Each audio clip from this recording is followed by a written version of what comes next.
Кайырлы күн. Бүгін сіздермен каркаде сусынын дайындаймыз. Мен алдын ала су қайнатып алдым. 6 литр.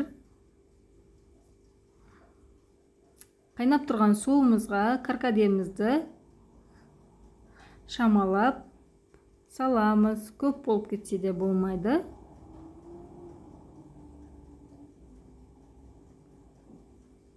Міндетті түрде су қайнап тұрғаны дұрыс болады.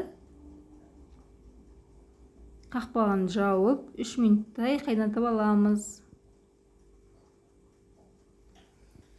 Сосын лимонымызды жақсылап жуып,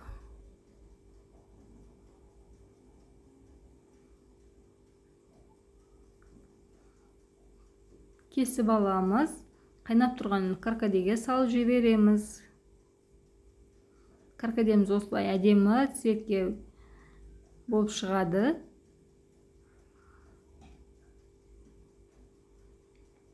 Үстінен қантымызды саламыз. Мен 6 литрлік суға бір кесе, үлкен кесемен қант салдым.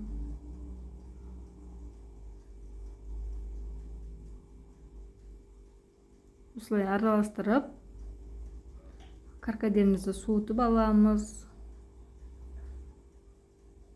Осылай әдемі болып шығады. Жасап көріңіздер. Каналға тіркеліп, лайк басуды ұмытпаңыздар.